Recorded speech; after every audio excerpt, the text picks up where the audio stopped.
Assalamualaikum warahmatullahi wabarakatuh. Perkenalkan, nama saya Titi Sadi Ramadan, NIM 7101419287, Prodi Pendidikan Ekonomi Koperasi. Di sini saya akan mereview tentang berita ekonomi, yaitu tentang BLBI atau Bantuan Likuiditas Bank Indonesia. Satgas BLBI mulai menyita dan mencairkan harta kekayaan Kaharudin Ongko pada tanggal 20 September 2021 dengan total mencapai lebih dari 110 miliar rupiah. Menurut rencana, pemerintah juga akan menyita sejumlah aset milik Kaharudin Ongko yang dijadikan jaminan untuk pembayaran dana pinjaman BLBI. Tak hanya menyita uang, pemerintah juga telah mencekal obligor BLBI Kaharudin Ongko untuk bepergian ke luar negeri hingga kewajiban mengembalikan dana BLBI selesai dilakukan.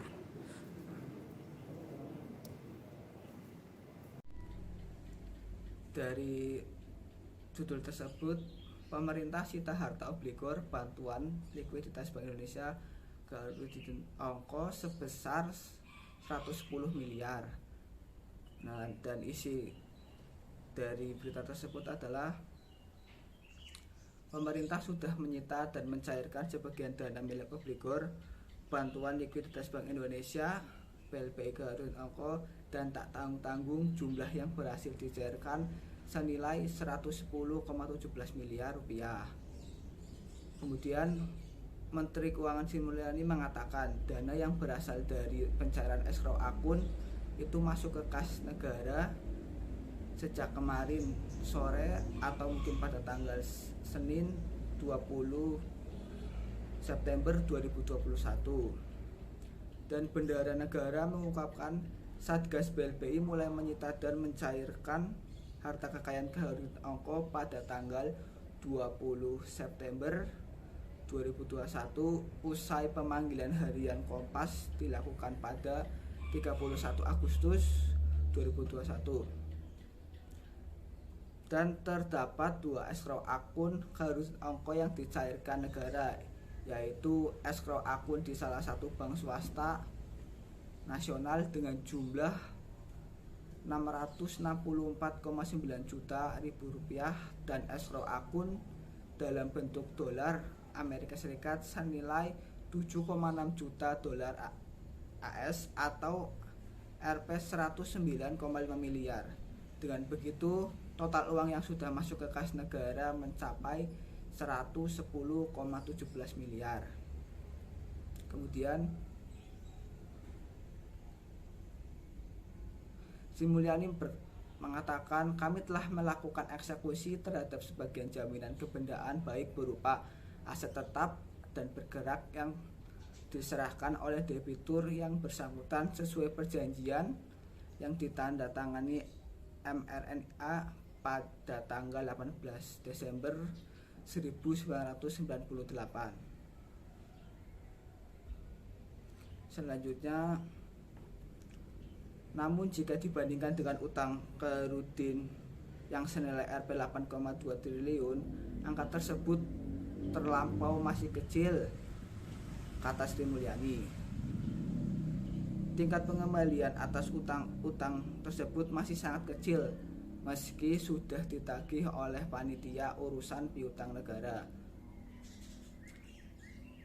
Selanjutnya, PUPR melakukan upaya paksa terhadap debitur melalui surat paksa dan pencegahan bepergian ke luar negeri dan pembayaran utang melalui pencairan escrow akun pun merupakan salah satu upaya yang berhasil ditempuh usai terbentuknya Satgas.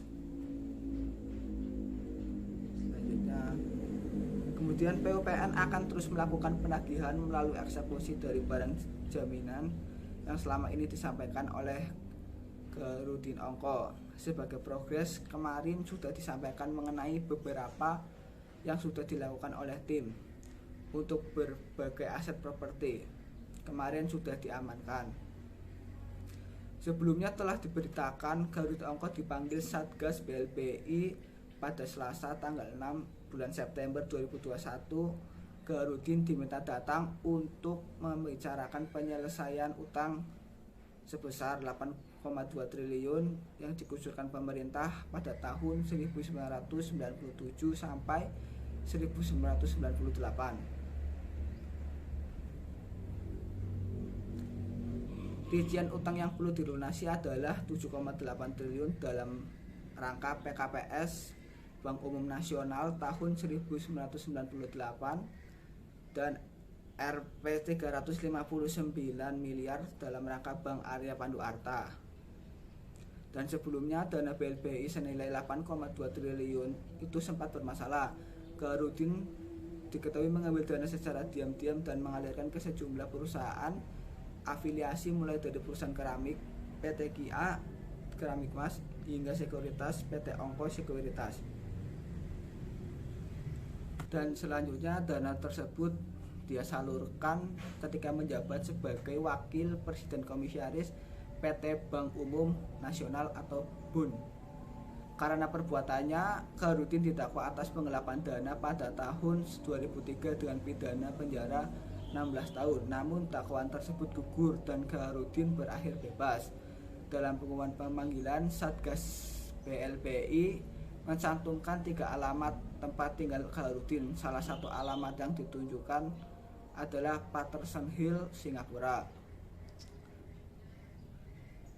Kemudian yang sebelumnya pemerintah telah memanggil 24 obligator BLBI yang meminta pengambilan dana bantuan likuiditas Bank Indonesia kepada negara, dan Mahfud meminta kesadaran obligor dan debitor untuk melunasi utang yang nilainya sudah diperkecil sesuai situasi saat krisis. Mahfud merinci kemudahan pinjaman yang diberikan oleh negara kepada para obligor diibaratkan dengan dana pinjaman sebesar 58 triliun rupiah, namun nominal utangnya menjadi hanya 17% dari total pinjaman. Sekian review berita mengenai ekonomi dari saya. Terima kasih. Wassalamualaikum warahmatullahi wabarakatuh.